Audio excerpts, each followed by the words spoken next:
서양문학사에서 가장 복잡하고 심오한 논증을 꼽으려면 아마 많은 분들이 사도 바울의 로마서 9장에서 11장을 떠올릴 겁니다. 오늘 우리는 신학자 마크 사이프리드의 분석을 따라가면서 이 거대한 미로 같은 논증 속으로 한번 직접 들어가 보겠습니다. 그 핵심을 찾아보는 여정, 지금부터 시작하죠. 자, 이 모든 논증은 바로 이 질문에서 시작됩니다. 어찌 보면 정말 폭탄 같은 질문이죠. 하나님이 자신의 선택된 백성에게 하신 그 수많은 약속들. 근데 눈앞에 펼쳐진 현실을 보면 마치 그 모든 게 실패한 것처럼 보이거든요. 이 엄청난 모순을 대체 어떻게 받아들여야 할까요? 이 질문이야말로 로마서 9장부터 11장까지 이어지는 거대한 드라마의 문을 여는 열쇠입니다. 이 거대한 미스터리를 풀기 위해서 우리는 딱 6가지 단서를 따라가 볼 거예요.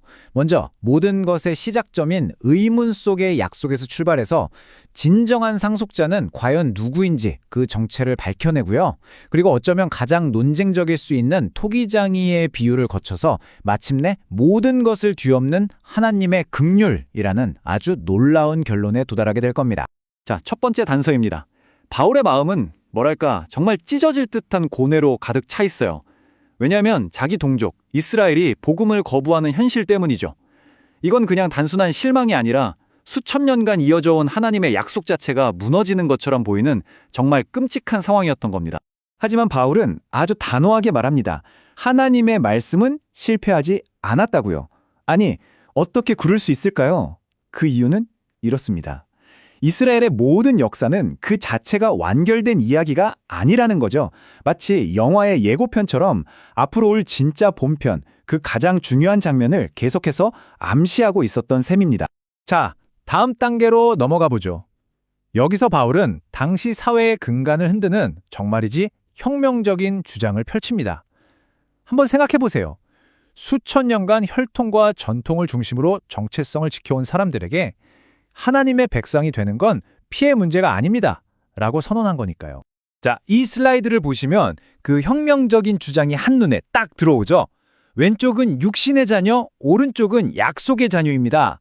아브라함의 첫째 아들 이스마엘과 둘째 아들 이삭, 둘 다 똑같이 아브라함의 피를 물려받았지만 오직 하나님의 특별한 약속을 통해 태어난 이삭만이 진짜 상속자였어요. 결론은 이거죠. 혈통적으로 이스라엘 사람이라고 해서 전부 영적인 이스라엘은 아니라는 겁니다. 여기서 바울은 한 걸음 더 나아갑니다. 야곱과 에서의 예를 들면서 하나님의 선택이라는 게 인간의 자격이나 능력과는 전혀 상관없다는 걸 보여주죠.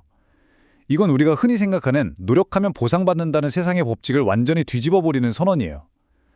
인간의 어떤 조건이나 노력이 아니라 오직 하나님의 절대적인 자유와 은혜가 모든 것의 기준이라는 걸 명확하게 보여주는 거죠.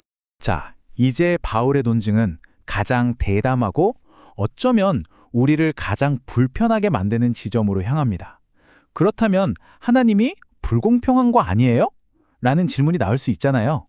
여기에 대해 바울은 토기장이와 진흙이라는 누구도 반박하기 힘든 비유로 답을 합니다. 정말 강렬한 질문이지 않나요? 바울은 이 질문 하나로 공평함을 논하는 기준 자체를 바꿔버려요. 그러니까 피조물인 인간이 창조주인 하나님을 심판대에 앉힐 수 있다는 그 생각, 그 전제 자체가 틀렸다는 겁니다. 이 비유의 논리는 아주 단순하고 명확합니다. 토기장이는 그냥 한 덩어리의 진흙으로 자기 뜻에 따라서 전혀 다른 두 종류의 그릇을 만들 절대적인 권리가 있다는 거죠. 바울은 이 비유를 통해서 어떤 이에게는 긍휼을 베푸시고 또 어떤 이들은 완악하게 내버려 두시는 것이 창조주로서 하나님이 가지신 절대적인 권리라고 주장하는 겁니다. 그럼 이 주권의 목적이 대체 뭘까요? 놀랍게도 심판의 대상인 진노의 그릇조차 그 자체로 끝이 아니라는 거예요. 오히려 그들의 존재를 통해서 긍휼의 그릇들이 자신들이 받은 자비가 얼마나 크고 놀라운 것인지를 깨닫게 하는 거죠. 뭐랄까, 하나의 배경? 무대장치가 된다는 뜻입니다. 그렇다면 이스라엘의 실패는 정말 그냥 실패로 끝나버리는 걸까요? 아닙니다. 이제부터 우리는 그 실패가 어떻게 역설적으로 전 세계를 구원하는 하나님의 거대한 계획의 일부가 되었는지 그 아주 심오한 비밀 속으로 들어가 보겠습니다. 이 차이는 마치 산을 오르는 두 가지 방식 같아요. 이스라엘은 자기 힘으로 한 계단 한 계단 쌓아서 정상에 오르려는 자기 의의 길을 택했습니다.